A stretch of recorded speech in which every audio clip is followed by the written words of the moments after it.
Ya ke? Baik. Okey. Ni Haniza. Ya. Anda umur berapa? Saya umur 48. Okey, baiklah. Hari ini saya nak bercakap pasal tua. Yang mungkin perempuan kadang-kadang segan nak mengaku tua ataupun nak bercakap pasal tua. Sebab kadang-kadang perempuan kan suka cakap yang indah-indah dan muda-muda. Kan, saya hentaklah. Okey, saya tanya dengan anda jujur. Kita cakap pasal tua, kita ubah apa nama ni. Anda rasa anda tua ke tak tua? Saya rasa saya tua dah. Anak berapa? Saya anak 3. Tapi seorang baru je meninggal 1 Syawal tadi. Hah? Saya anak 3, tapi anak sulung saya baru meninggal satu Syawal tadilah. Kenapa meninggal? Dia aksiden. Dia langgar lari Abang Isma. Okey, cuba cerita sikit macam mana cerita kita stop kita bagi dia cerita sikit untuk benda tu. Sebab mungkin rasa dan cerita itu menjadikan seseorang itu bila dah ada cerita itu dia akan jadi rasa diri dia tua. Tapi tak apa, tenang. Cuba cerita Ahas Nizah macam mana 1 Syawal, time seorang ibu, 1 Syawal anak meninggal. Pelan-pelan Aizah kita kongsi-kongsi boleh? Boleh, tak ada masalah. Silakan. Anak saya dia duduk dekat Putrajaya. Dia memang kerja sana lah. Lepas tu malam Syawal tu kan, kita raya malam tu. Dia memang datang cerdas ni. Dia main mercun dengan kawan-kawan ni semua. Tapi saya tak tahu yang dia datang. Berapa umur? 23. Okey, anak umur 23. Baik. Laki-laki? Lepas tu lelaki, betul. Lepas tu dia datang. Saya tak tahu yang dia datang sini sebab dia nak datang esoknya tu, sebenarnya nak raya dengan kita lah esoknya tu. Lepas tu kira saya tak tahu kisah benda tu. So pagi Syawal tu, sebab kalau guna IC alamat rumah saya, kalau guna alamat motor dia alamat rumah mak kat tingkat 6 je, rumah saya kat tingkat 15 je. Baik. So pagi tu saya dah siap masak lah semua kan, dah nak cedok makan ni. Kali adik call lah, dia kata adik kat mana? Dia kata adik kat atas lah, adik kat rumah. Turun sekarang, dia kata polis datang. Kenapa? Saya cakap anak kau dah meninggal, dia kata. Dia cakap macam tu, saya rasa macam tak tahulah nak cakap macam mana, macam kalau saya rasa saya pakai jantung palsu sudah tertanggal lah jantung tu. Lepas tu saya pun pergi rumah mak lah kan, pergi rumah mak, tanya apa semua. Lepas tu call polis tu lah, sebab diorang suruh buat jam mayat kan. Call polis. Jadi kita kena datang dekat Hospital Banting lah. So kita pun datang lah kat sana kan. Banting? Banting? Ya, sebab dia nak menghala ke Teluk Panglima Garang, Abang Isma. Saya tak tahu, saya rasa mungkin dia tersesat kot. Sebenarnya dia nak balik Putrajaya. Saya rasa lah mungkin. Sebab rasanya dia tak ada arah nak ke sana. Saudara mara semua kat sini, kawan-kawan dia semua kat sini. Kan mak ayah dia semua kat sini. Jadi saya rasa mungkin dia tersesat kot. Bila kan highway kalau dah sesat kan susah kan nak patah balik jauh kan. Saya rasa mungkin dia tersesat. So bila kita datang sana tu, kita buat cam mayat dia, memang kalau tengok muka, itu bukan anak saya lah kalau saya tengok muka. Tapi kalau saya tengok badan dia, tubuh badan dia, tu anak saya lah. Memang teruk Abang Isma. Forensik kata 4 buah kereta langgar dia. Astagfirullah. 4 buah kereta langgar dia. Memang masa tu tak ada siapa pun yang berhenti. Kecuali yang last, yang hamba Allah yang last tu, yang tengok dia, yang call polis, yang sampai van polis sampai semua, itulah yang last selamatkan dia. Kalau orang hamba Allah tu yang tak selamatkan dia, saya tak tahulah berapa biji lagi yang langgar kat dia. Allah. Sebab macam tak mustahil orang tak nampak dia, sebab anak saya badan besar, Abang Isma, bukan kecil. At least kalau kau tak nak tolong pun kau lah polis kan. Tapi tak tahulah. Memang muka dia mana nak cakap, kesan apa tu, kesan tayar tu pun ada lagi Wisma. Masa kita orang buat cam mayat tu kan, dekat muka dia tu. memang bukan dia lah sebenarnya kalau kita tengok daripada muka dia tu. 4 biji kereta yang langgar dia. Seorang pun tak berhenti. Semua hamba Allah yang last tu lah, yang tolong dia tu lah, yang berhenti, selamatkan dia, call polis semua sampai hantar hospital Banting. Itu yang kami bumi pun dekat tanah perkumpulan Banting terus. Sebab jenazah tu tak boleh tunggu lama kan. Jadi dia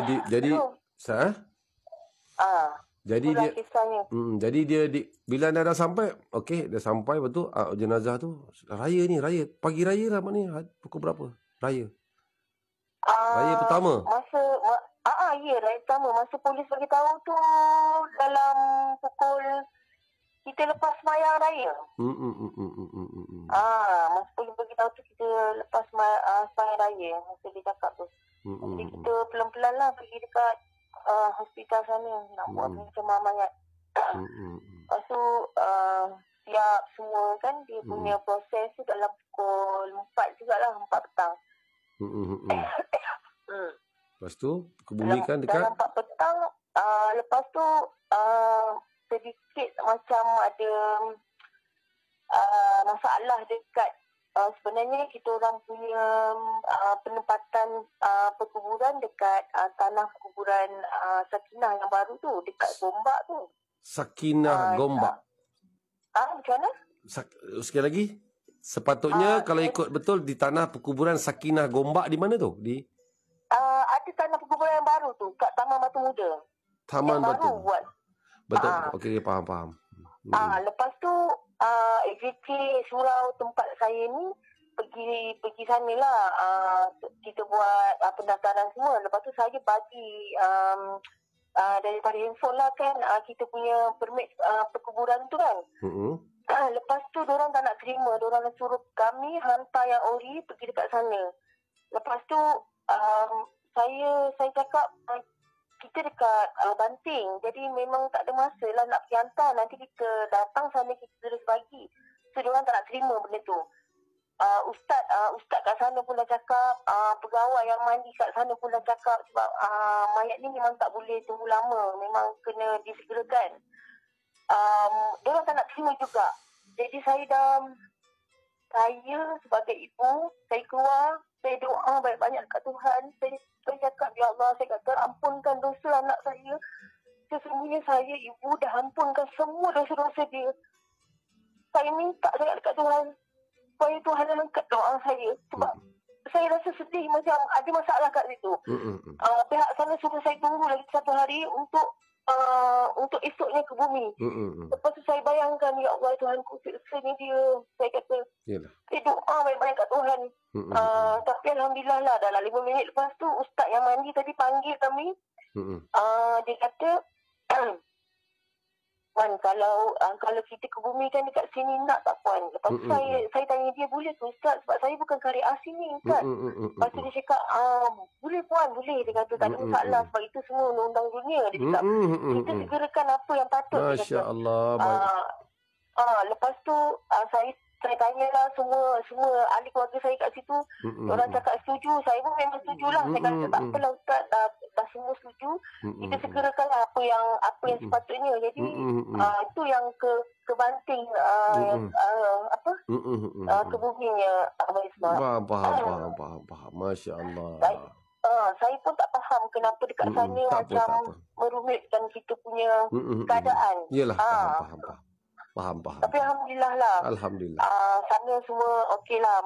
Maksudnya lepas daripada tu Ustaz pun okey. Jadi kita pun sebab jenazah pun dah siap semua mandi. Jadi kita pun teruslah tempat tu Dalam 4 lebih macam tu terus dia pergi sana. Kebetulan masa tu pun memang ada orang yang tengah gali. Jadi dia gali anak saya punya kubur sekali lah. Jadi lepas asar macam tu semua tanam. Alhamdulillah lah. Selesai lah semua. Alhamdulillah.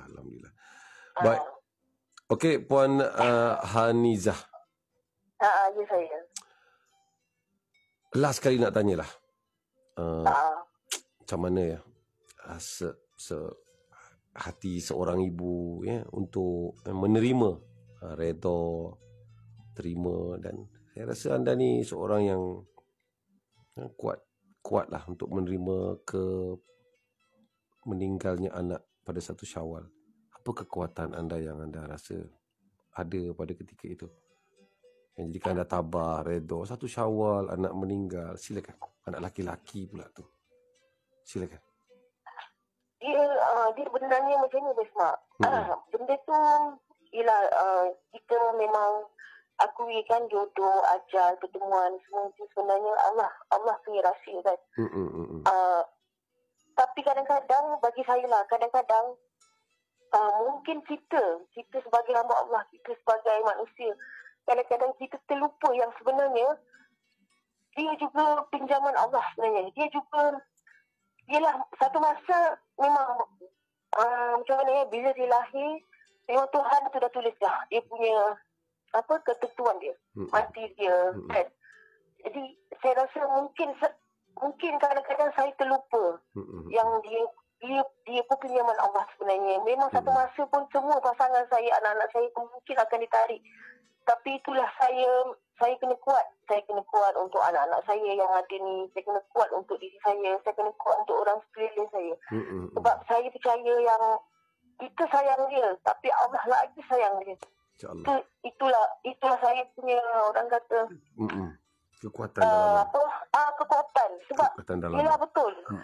Kita sayang dia, tapi Allah lagi sayang dia. Saya fikir macam tu je. Betul. Kalau saya akan fikir yang lebih-lebih, saya akan jadi gila. Betul, Abang Ismah. Sebab saya pada mula-mula tu memang saya tak boleh tengok muka dia. Sekarang pun apa yang dia suka makan, saya tak boleh makan. Yalah. Saya rasa macam, ya Allah, sedih sangat. Anda mak, anda yang melahirkan dia, anda yang menyusukan dia, anda yang besarkan dia, anda jaga dia. Masya Allah. Baik. Hanizah, cukup. Ya, saya. Cukup sampai setakat ini. Mungkin kita cerita pasal tua, dan bila anak meninggal, kita pasrah dan redha, sereda-redanya. Allah sayang kat dia, anak adalah pinjaman, ibu adalah dugaan, ayah adalah dugaan. Kita percaya benda tu. Dan kita rasa kita dah tua je, Hanizah, ya? Ya, Pak Ismah. Baik, Hanizah. Terima kasih sudi buat panggilan, Hanizah. Anda memang real wanita tulen. Zada kita dapat seorang wanita tulen malam ini, tuan-tuan dan puan-puan. Alhamdulillah, kami semua happy. Ada juga wanita tulen di kalangan wanita-wanita palsu malam ini. Ada juga seorang tulen. Alhamdulillah. Hanizah, terima kasih banyak ya. Terima kasih banyak ya. Ya, doakan. Sama siapa nama anak, Hanizah? Ilham Fitri bin Kamaru Arifin. Ilham Fitri. Tuan-tuan puan, kita letakkan telefon Hanizah. Sama-sama kita sedekahkan Al-Fatihah untuk anak anda, Ilham Fitri. Jaga dia baik-baik ya. Terima kasih, Pak Ismah. Terima kasih. Maafkan saya gurau-gurau dengan perempuan. Semua sekali. Assalamualaikum. Waalaikumsalam warahmatullahi wabarakatuh. Al-Fatihah. A'udzubillahi minasyaitonirrajim. Bismillahirrahmanirrahim. Alhamdulillahi rabbil alamin. Ar-Rahmanir-Rahim. Maliki yaumiddin. Iyyaka na'budu wa iyyaka nasta'in. Ihdinas siratal mustaqim. Siratal ladzina an'amta 'alaihim ghairil maghdubi 'alaihim waladdallin.